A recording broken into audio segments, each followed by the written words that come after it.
Welcome back to Pillar Sports. Today we are going to be talking about the key moments that I found in this game where things either changed or things could have been better for Manchester United and Erik ten Hag. I am your host, Manny, and today we are going to be talking about Manchester United versus FC Porto in the Europa League. It was not the greatest of results. Erik ten Hag going into this game was coming off a humiliating loss to Tottenham Hotspur, a 3-0 loss. And so this game was quite important for Erik ten Hag to be or to get some results. Unfortunately, this game did not end that way. However, there are some moments that I believe either showed bright spots or showed places that Erik ten Hag and his coaching staff needs to work on. So the first things first, what we are going to be talking about is the great first 25 to 30 minutes that we got to watch. It was a beautiful day. You see Marcus Rashford with full of confidence running against the FC Porto fullbacks. They could not help out. They could not stop him whatsoever. He did whatever he wanted. He was going to the bar line. He was cutting in. And of course, he got his goal in the 7th minute, if I am not mistaken. That is the perfect start to any European league, to any game at all. Scoring before the 10th minute is absolutely good. And then you have the beauty of the build-up from the back all the way to Marcus Rashford, and then the slipped-in pass for Rasmus' first finish of the season. Rasmus Højlund starts the season and starts his first game for Manchester United after coming back from injury, and bang, we could see why Manchester United bought him for so much money last season. He started with a bang, and we were 2-0 up. However, everything changed after 14 minutes. Within 14 minutes, these guys have absolutely scored and actually equalized going into the second half 2-2. This was quite disappointing to me. This was quite disappointing to me, in my opinion. Like in every grand nature of you watching football, if you are 2-0 up, you know how dangerous that scoreline is. I think it's Sir Alex Ferguson that said, if you are 2-0 up, that is the most dangerous place to be as a team. Because 1-0 or one goal in swings the pendulum so far to the other side that team is more likely to score 2 and more likely now to win the game. So looking at this game, you wanted Manchester United to be able to go into the second half with the 2-0 lead. And that brings me to my second point. The second key moment that I noticed we should have done after scoring the second goal, it should have been a situation where, and I'm going to say this, a percentage of blame goes to the sideline, because they had every opportunity to set the team up, to yell at them, make sure the team understands and knows what they need to do in the next 15 minutes. Because that is how the game is played. It's played in lapses. You get the ball. If we got the ball in the first 25 minutes, we utilized it right by getting 2 goals.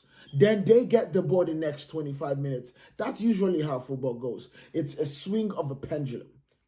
And the beauty of it is the best teams keep possession when it comes to that minute or those lapses. They keep a very long time in terms of their laps, and then they shorten the opponents. That's how a good team plays. That's how it's meant to be. However, Manchester United do not know how to do that yet. And the second thing is lack of game management. The lack of game management was so apparent today, it was shocking to see. We have internationals that have been able to clock 50 plus games for their countries. We have Champions League winners in Casemiro. We have players that have played so many, the amount of experience in that team alone can absolutely wrap around the entire city of Porto, the entire Portugal. This was absolutely ridiculous. The game management, so I put blame on the sideline, a percentage, but I'm also going to put a large percent, the largest part of the blame on the players. Now, why am I doing that? Because you're meant to take because you're in the heat of things. You're meant to take ownership. You're meant to take ownership of what is happening. The leadership core. We had Bruno on the pitch. We had Eriksen on the pitch. We had Casemiro. We have De Ligt. We have Martinez. Manchester United's captains are all on the pitch at that time of the game. We had Bruno, the captain of Manchester United. We have Casemiro, the assistant. We had Martinez, the next person in line when it comes to the captaincy. So we did not lack. And then we have Matthijs de Ligt, who has been captaining international teams and captaining big clubs like Ajax since he was 18. It was the matter of being smart. It was smart football for us to be able to say, hey, let's come back, let's sit back, let's make sure they do not even score a goal, and let's go into the halftime with the lead. That's what we needed to do. But unfortunately, that's not what happened. So that is the second key moment that I think we absolutely need to work on. We need to work on our mentality on how to actually control the game, and also how we should not be letting people score right in between when we just scored. The last time this happened was last year in Europe, where we scored, we were leading Copenhagen. I will not forget that game. We were leading Copenhagen 2-0. Going, everything was smooth sailing.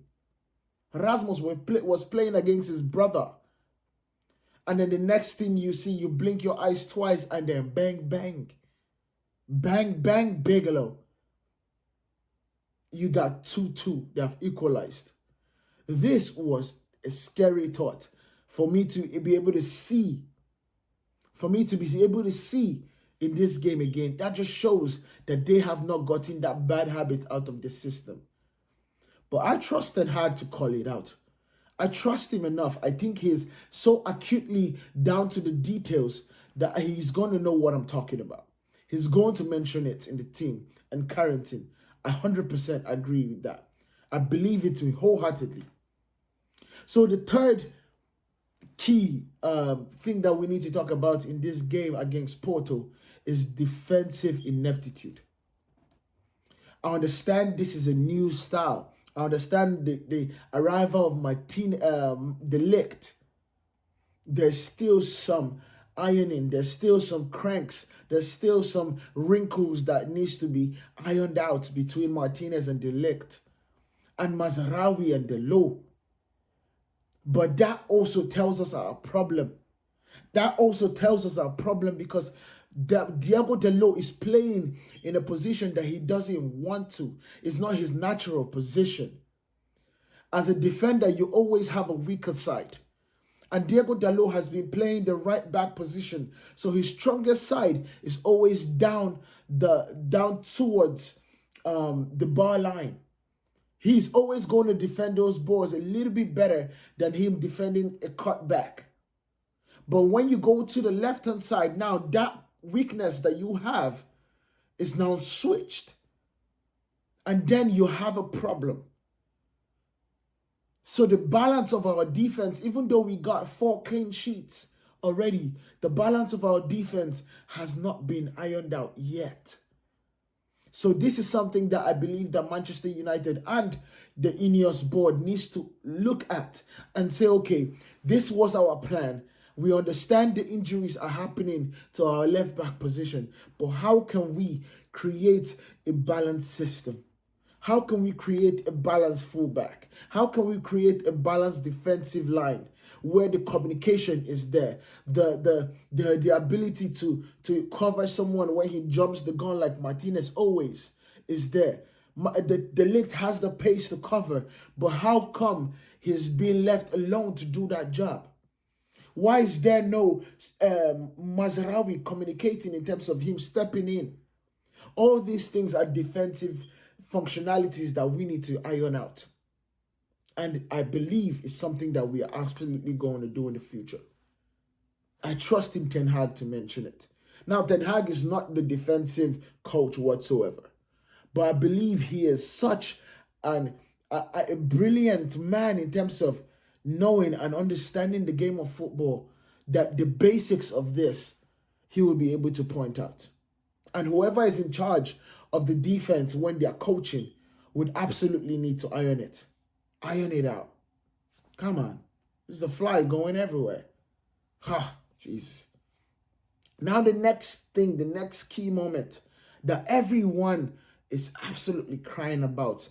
And I'm trying to break it down, and I'm going to kind of do both sides here for me to understand what this decision was. The decision was Erik ten Hag taking out Marcus Rashford at halftime. As we know in football and the lovers of football, usually a halftime substitution indicates that I blame you for what happened in the end of the first half. However, he was asked the question, Erik ten Hag was asked the question, and he basically said this was rotation because of the game at the weekend against Fulham.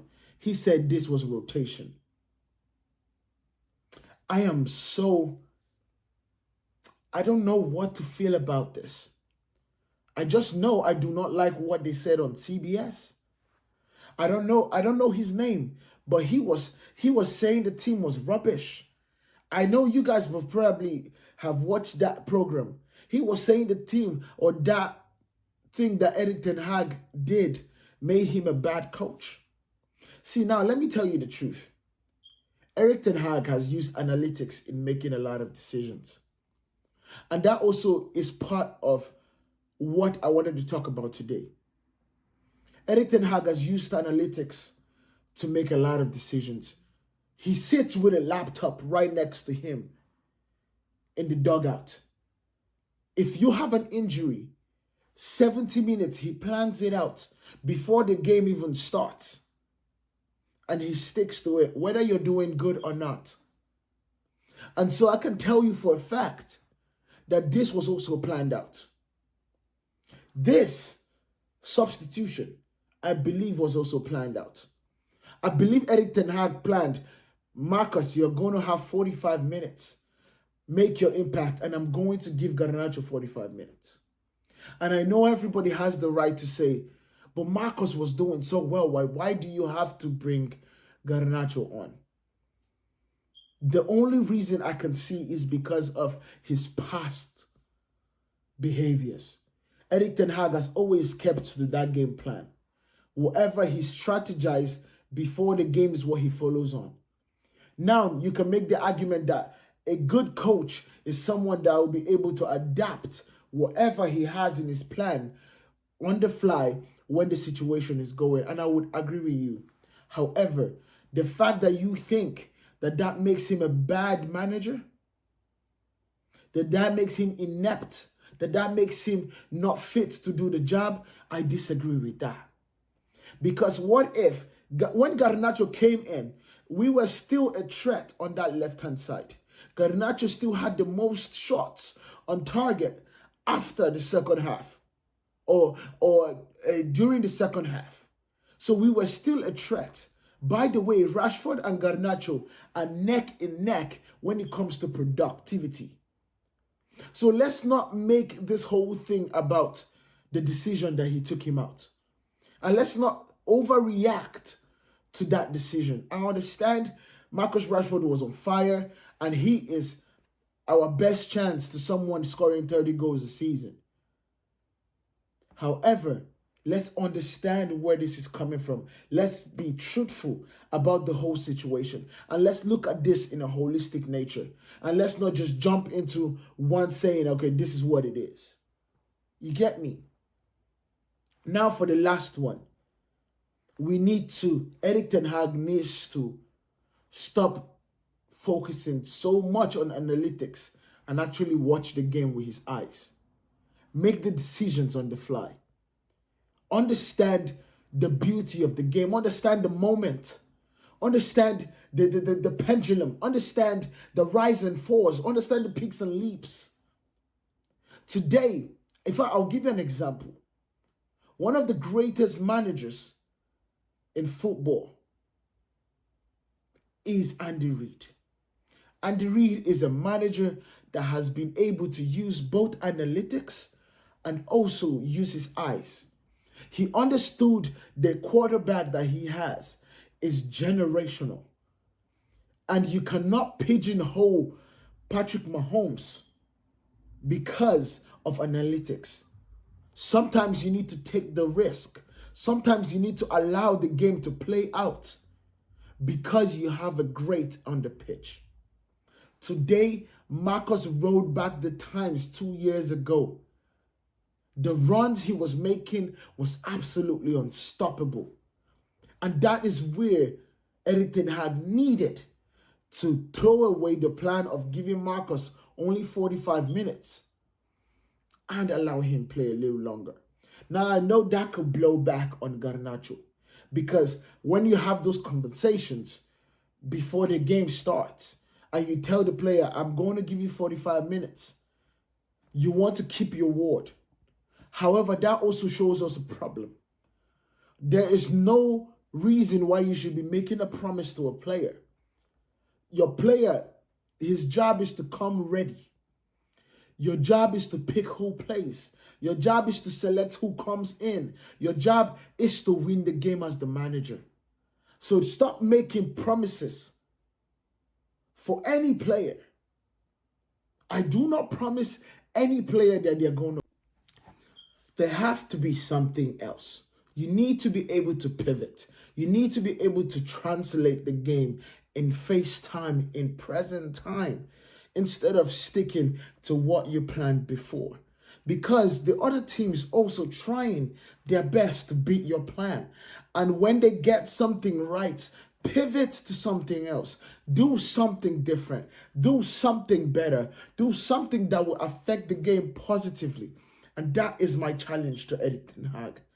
Ten Hag, I know you might not be watching this, but in the case that you find this, you got to go back to the position that you were at Ajax.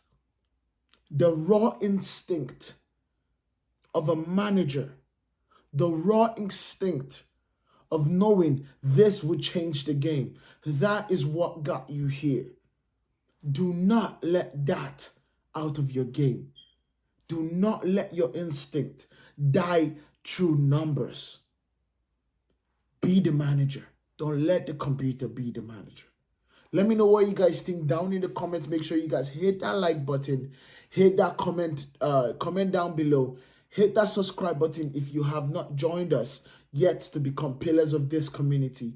And turn on your notifications for more to come. I will see you guys in the next one. I will be talking about the preview to the game against Aston Villa. That's going to be a big one too. And hopefully we will see a win from that position. Let me know what you guys think down in the comments. I'll see you guys later.